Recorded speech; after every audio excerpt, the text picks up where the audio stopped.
বাংলাদেশ। এই নামটি আপনার মাথায় আসলে সর্বপ্রথম কি আসে মানসপটে?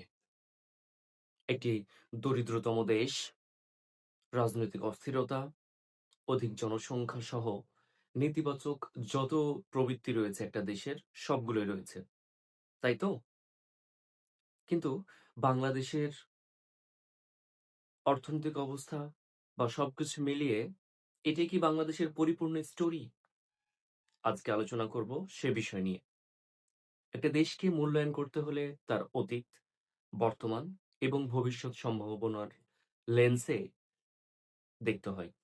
১ম এ আমরা দেখার চেষ্টা করব বাংলাদেশের অতীত আসলে কেমন? আপনি যদি দেখেন বাংলাদেশের অতীত পৃথিবীর যেকোনো দেশের চাইতে অত্যন্ত সম্মানজনক। বাংলাদেশই একমাত্র কান্ট্রি পৃথিবীতে যারা যুক্তরাষ্ট্রের পর স্বাধীনতা অর্জন করার আগেই নিজেদের স্বাধীন বলে ঘোষণা করেছে। বাংলাদেশ হচ্ছে সেই দেশ যারা নিজে রক্ত দিয়ে দেশকে স্বাধীন করেছে।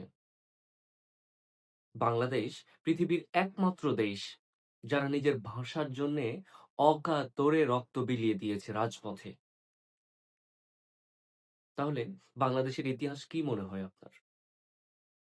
বাংলাদেশের ইতিহাস আসলে অত্যন্ত গৌরবজনক। এমনকি দক্ষিণ এশিয়ার পরাশক্তি ভারত বা অন্যান্য দেশ তাদের এই গার্ডস বা এই গৌরবোজ্জ্বল ইতিহাস তাদের নেই, যেটা বাংলাদেশের আছে। ফলত বাংলাদেশ এই অঞ্চল তথা পুরো পৃথিবীর মধ্যেই একটি অত্যন্ত সম্মানজনক এবং গৌরবোজ্জ্বল ইতিহাসের অধিকারী একটি দেশ। এবার আমরা দেখার চেষ্টা করব বাংলাদেশের অর্থনীতির বর্তমান অবস্থা কেমন। আজকে যখন এই ভিডিও আমি শুট করছি, তখন হিসেব অনুযায়ী বাংলাদেশ পৃথিবীর 35th largest economy in the world. UN registered country পৃথিবীতে ১৯৩ টা। এই ১৯৩ টি দেশের মধ্যে বাংলাদেশ ৩৫তম বিশ্বের বৃহত্তম অর্থনীতি। আপনি যদি সেক্টর ওয়াইজ চিন্তা ভাবনা করেন, তাহলে দেখবেন বাংলাদেশ ইলিশ উৎপাদনে পৃথিবীর নাম্বার 1 কান্ট্রি, পাট উৎপাদনে নাম্বার 2 কান্ট্রি, মাছ আহরণে নাম্বার ৩ কান্ট্রি এবং সবজি উৎপাদনেও পৃথিবীর ৩য় তম দেশ বাংলাদেশ। এখন আপনারা জানেন আমাদের এই দেশ কতটা সম্ভাবনাময়। প্রায় ১.৫ কোটির উপরে মানুষ পৃথিবীর বিভিন্ন জায়গায় ছড়িয়ে ছিটিয়ে আছে। যাদের অধিকাংশই হচ্ছে আনস্কিলড লেবার। এই আনস্কিলড লেবারকে আমরা যদি ৬ মাসের একটি টেকনিক্যাল ট্রেনিং দিয়ে দিতে পারতাম কিংবা যেকোনো একটি ভাষা তাদের শিখিয়ে বিদেশে পাঠাতে পারতাম, শুধু এই ১.৫ কোটি মানুষ গেম চেঞ্জার হয়ে যেত বাংলাদেশের।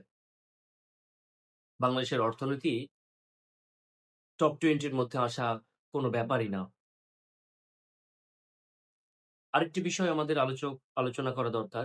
আপনারা জানেন বাংলাদেশের আবহাওয়া পৃথিবীর অন্যতম বেস্ট আবহাওয়া ধরা হয়। কেন? বাংলাদেশের আবহাওয়া নাতিশীতোষ্ণ। অর্থাৎ না শীত প্রকট, না উষ্ণতা প্রকট। অর্থাৎ গরমেও খুবই অসহ্য গরম পড়ে না, আবার শীতকালেও খুব অসহ্য শীত পড়ে না। সারা বছরই মানুষ এখানে কর্মক্ষম থাকতে পারে। যেটা নর্ডিক কান্ট্রি গুলো কিংবা ইউরোপিয়ান অনেক দেশই সম্ভব হয় না। বাংলাদেশের শতকরা ৬২% জমি চাষযোগ্য, যেটা পৃথিবীর অন অফ দ্য বেস্ট। আপনি যদি রাশিয়ার দিকে তাকান, পৃথিবীর সবচেয়ে বৃহত্তম দেশ, যার অধিকাংশ জমি হচ্ছে আইস দ্বারা কভার থাকে, চাষ করতে পারেন। কিন্তু বাংলাদেশের অধিকাংশ জমি চাষযোগ্য। আবার আমরা এমন একটা সময় পার করছি যেটাকে বলা হয় ডেমোগ্রাফিক ডিভিডেন্ড। অর্থাৎ আমাদের মোট জনসংখ্যার প্রায় 60% মানুষজন ৪০ বছর বয়সের নিচে এবং কর্মক্ষম। এখন প্রশ্ন হচ্ছে আমাদের চ্যালেঞ্জ গুলো আসলে কি? এ দেশ কি পারবে টপ 20 র মধ্যে চলে যেতে সামনে ১৫ থেকে ২০ বছরের মধ্যে? উত্তর হচ্ছে হ্যাঁ, অনেক সম্ভাবনা রয়েছে আমাদের। আমরা হয়তো জানি বাংলাদেশের যে ভূভাগ রয়েছে তার এরিয়া ১,৪৭,৫৭০ স্কয়ার কিলোমিটার।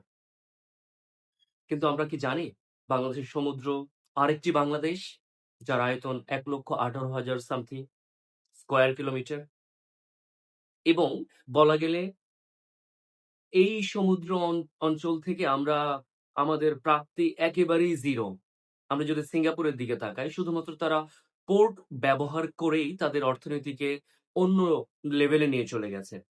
মালদ্বীপের অর্থনীতির 100% ডিপেন্ড করে ট্যুরিজম এবং তাদের মাছ আহরণ থেকে। অর্থাৎ ওয়াটার রিলেটেড। বাংলাদেশ অদূর ভবিষ্যতে দক্ষিণ এশিয়া তথা পুরো পৃথিবীরই অন্যতম লার্জেস্ট ইকোনমি হওয়ার সম্ভাবনা রয়েছে। আমাদের যেটা দরকার সেটা হচ্ছে যুগোপযোগী শিক্ষা এবং রাজনৈতিক স্থিতিশীলতা দরকার। পশ্চিমা রাষ্ট্র অর্থাৎ মেজর পাওয়াররা কখনোই চায় না ৩য় বিশ্বের কোনো দেশ উঠে আসুক। তাদের ঋণের জাল, অর্থনৈতিক মারপ্যাচ এবং রাজনৈতিক কূটকৌশল ৩য় বিশ্বের দেশগুলোতে অস্থিরতা লেগে থাকে।